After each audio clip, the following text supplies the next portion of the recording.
le président algérien à Moscou malgré la pression américaine. On s'attend à ce que la visite, qui conduira le président algérien Abdelmadjid Tebboune à Moscou en mai prochain, renforce les perspectives de coopération de l'Algérie avec la Russie dans le domaine militaire, malgré les pressions que subit son gouvernement depuis des mois de la part des membres des États-Unis. Congrès pour le forcer à abandonner l'affaire. Une arme de grande valeur, à disposer à l'occasion de cette visite.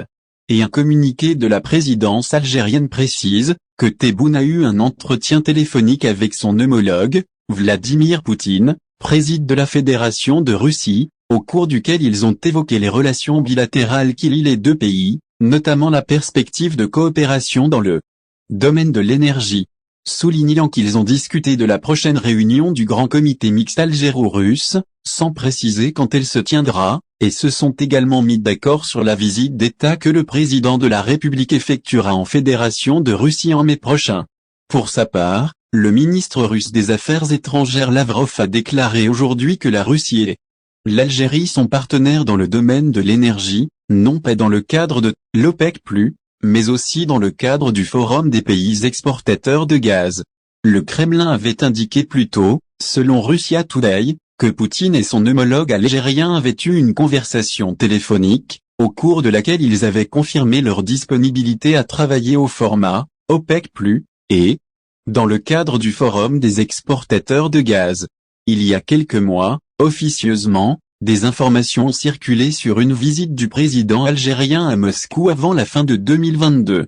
Il a été question d'organiser la signature d'un accord pour acheter des armes russes valant des milliards de dollars, en plus d'autres projets d'accord dans le domaine des industries mécaniques et alimentaires, et de coopération dans le domaine des carburants.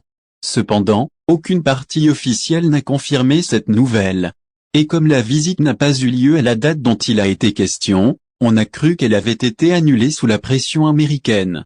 Les observateurs suggèrent que l'achat d'équipements militaires russes modernes sera le dossier le plus important de la visite de Tebboune, qui doit avoir lieu dans 5 mois. Selon des rapports internationaux, l'Algérie est le 3e importateur d'armes russes dans le monde, tandis que Moscou est considéré comme le premier bailleur de fonds de l'armée algérienne avec des armes et des systèmes militaires à plus de 50%.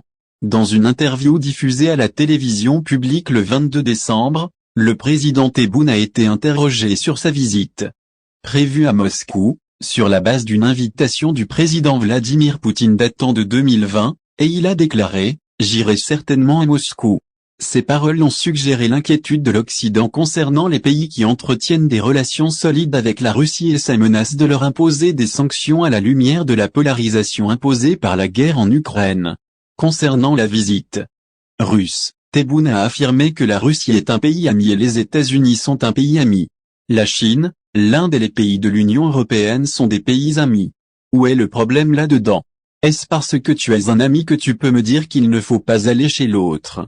Non, je me rendrai en Russie car nos relations avec ce pays sont anciennes, et je me rendrai également en Chine. Soulignant dans le même contexte l'intention de son pays de rejoindre le groupe BRICS d'ici fin 2023, notant que la Chine et la Russie nous a annoncé qu'elles nous souhaitaient la bienvenue.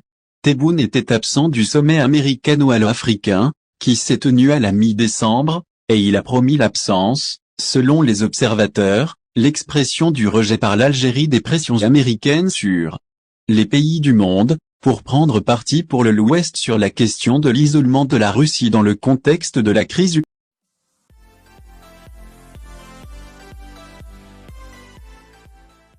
Entretien exclusif avec le chef du mouvement pour l'autodétermination tribale en Algérie, nous et le peuple israélien sommes amis. Si le terrorisme était philosophiquement acceptable comme moyen d'accéder à l'indépendance, nous aurions peut-être choisi le terrorisme et la violence, mais nous avons pris une décision sur le pacifisme, donc nous condamnons toute violence. La chaîne Arabophonie 24 News a accueilli Farhat Mani, le fondateur et chef de l'organisation politique MA, qui cherche à déterminer le sort de l'Aqbaili dans le nord-est de l'Algérie, l'actuel président de ce que ses partisans appellent le gouvernement provisoire du État de Qabaili en attente. Au début de l'interview, Farhat Mani a déclaré « Je ne suis pas important. Je suis un enfant de la guerre d'Algérie. Mon père s'est battu pour l'indépendance de l'Algérie, Pour la liberté du peuple gbaïl. J'ai grandi et étudié dans le pays et obtenu un diplôme en sciences politiques. J'étais et je suis toujours un homme de culture qui aime chanter, poésie et musique. En 2001, lorsque l'Algérie a tiré sur nos enfants qui manifestaient pacifiquement, la région de Gbaïli a décidé de ne rien attendre de l'Algérie, et de ne pas s'impliquer en Algérie, mais de prendre son destin en main. Il ajoute, à travers le MA, nous avons commencé à exiger l'autonomie en 2010, nous avons fondé le gouvernement intérimaire Gbaïl, et nous avons vu que la demande d'autonomie n'a pas abouti, et nous avons commencé à exiger le droit à l'autodétermination des tribus, et les tribus du centre-nord de l'Algérie ont 300 km de frontière avec la mer Méditerranée, et elles sont à l'est de la capitale Alger. 250 km² de terre, 12 millions de citoyens, et 8 millions dans la région de Gbaïli, à Alger, et en dehors de l'Algérie. La région de Gbaïli était indépendante avant la colonisation française, et lorsque l'Algérie a été créée par une décision française dans l'année 1839, la région de Gbaïli était indépendante, et sur la carte géographique il était clair qu'il y avait la région française et la région de Gbaïli. En effet, l'Algérie a annexé cette région sans que les Gbaïl reconnaissent cette annexion. Dans une question à l'intervieweur, Lorraine Ouaïba, sur la validité de l'affirmation selon laquelle la plupart de la population algérienne, comme les Gbaïl, sont des berbères, et pourtant ils ne sont pas lésés par leur implication dans l'État algérien. Mani a déclaré, tous les Nord-Africains sont des berbères, les natifs du sud de l'Europe sont des latinos, les Américains du Nord sont des anglo-saxons et les Allemands sont des slaves.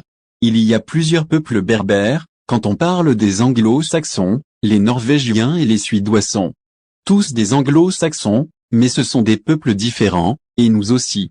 Le peuple Gbaïl est le plus nombreux d'entre eux, Touareg et autres, et c'est le seul peuple fondé sur une histoire de culture nationale. Le mouvement a été décrit comme un mouvement de libération et d'autodétermination des tribus, mais l'Algérie vous décrit comme des agents et traite avec la partie israélienne. Comment répond-elle à cela? Ils ont de la chance que nous ne combattions pas militairement mais pacifiquement. Nous ne sommes pas comme le Polisario que l'Algérie arme pour se battre pour les droits que l'Algérie veut. Ils nous accusent d'être des terroristes parce que nous exigeons les mêmes droits que l'Algérie soutient pour le Polisario, pourtant le Polisario prend les armes et nous non. L'Algérie est un État terroriste. L'Algérie finance le terrorisme. Tout le terrorisme qui s'est produit dans la région du Sahel a été avec la bénédiction de l'Algérie. Nous sommes un peuple pacifique fondé sur le droit international pour déterminer son propre destin, et nous ne voulons pas plus que cela. Avez-vous une relation avec l'État d'Israël? Vous avez établi des relations extérieures différentes de celles de l'Algérie. Le peuple d'Israël et l'État d'Israël sont un peuple ami qui a été diabolisé en Algérie. Nous ne voulons pas adopter la position algérienne parce que la position algérienne est incorrecte. Lorsque le gouvernement intérimaire des tribus a été établi, nous avons effectué une visite officielle de 5 jours en mai 2012 à Jérusalem, et nous avons rencontré des responsables israéliens, dont le vice-président de la Knesset, Dani Danon. Nous avons été bien accueillis. Notre amitié avec Israël et le peuple d'Israël n'est pas nouvelle et nous continuerons à considérer Israël comme un pays ami. C'est un peuple qui a souffert à travers les âges et qui se bat pour préserver son indépendance et son État. Quelle est votre position sur la question palestinienne? Nous suivons tous les rapports des Nations Unies pour décider du sort des peuples. C'est l'ONU qui détermine ce qui est approprié dans ce contexte. Nous sommes pour le droit des peuples à l'autodétermination, et si les Palestiniens soutiennent ce droit pacifiquement, nous sommes de leur côté. Comment percevez-vous les factions palestiniennes qui commettent des attaques contre Israël? Si le terrorisme était philosophiquement acceptable comme moyen d'accéder à l'indépendance, nous aurions peut-être choisi le terrorisme et la violence, mais nous avons pris une décision sur le pacifisme, donc nous condamnons